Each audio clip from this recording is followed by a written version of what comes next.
Ćao, dobrodošli na moj kanal. Evo danas se nalazim kod manastira Savina, ovdje u Herceg Novom. Vidjet ćete, jako lijep manastir, sve ću vam to lijepo snimiti. Uživajte!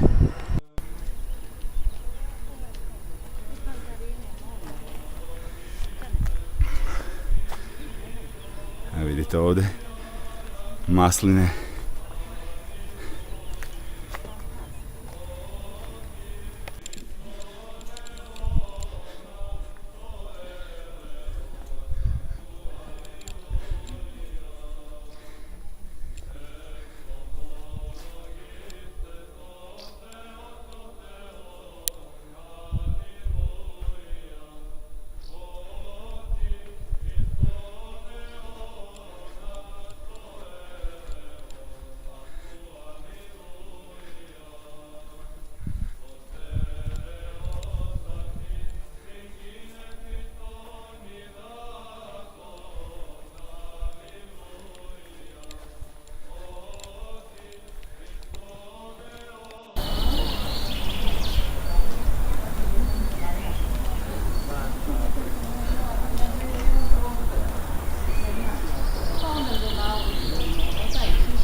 Da vam kažem par informacija vezano za manastir Savinu.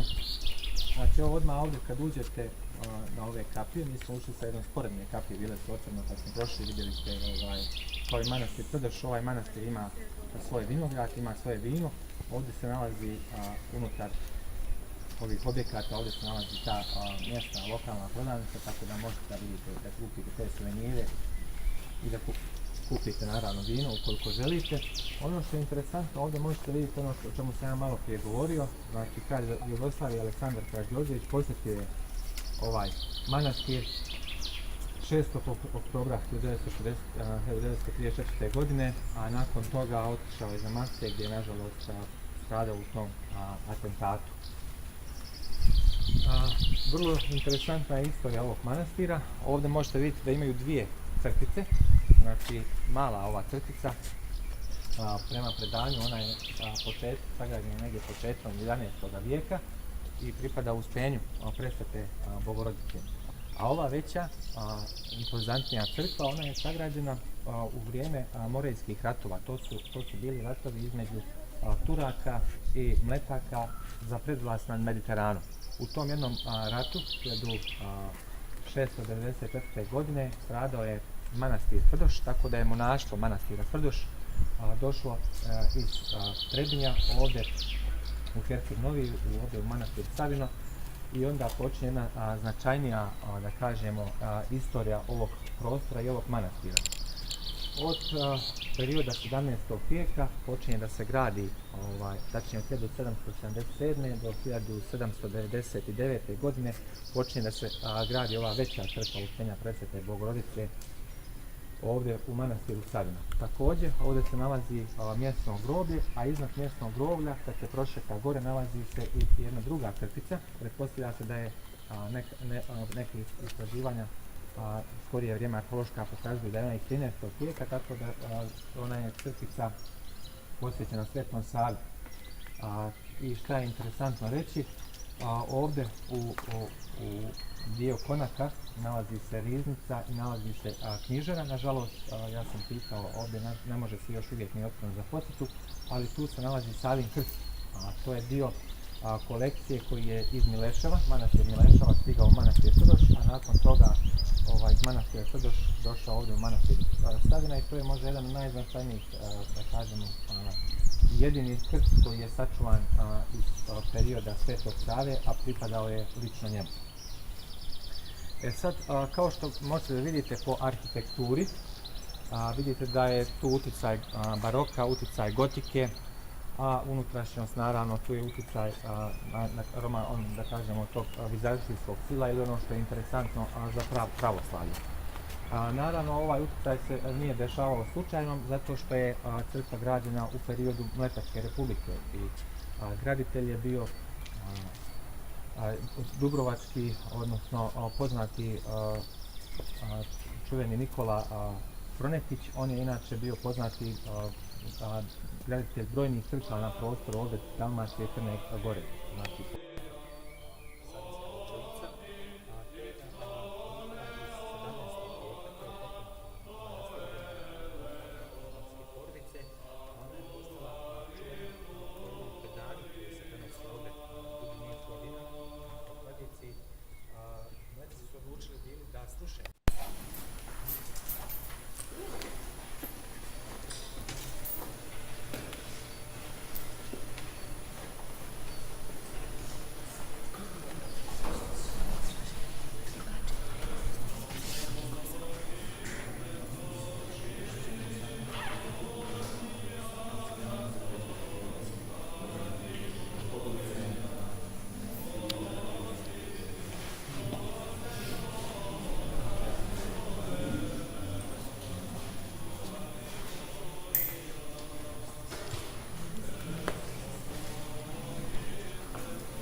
Evo prelijep kadar odavde sa manastira Savina na Bokokotorski zaliv ili Novski zaliv.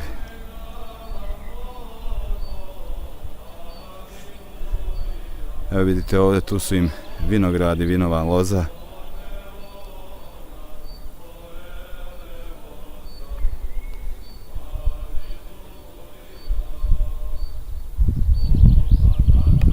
Eto, to bi bilo to za manastir Savinu ovdje kod Herceg Novo.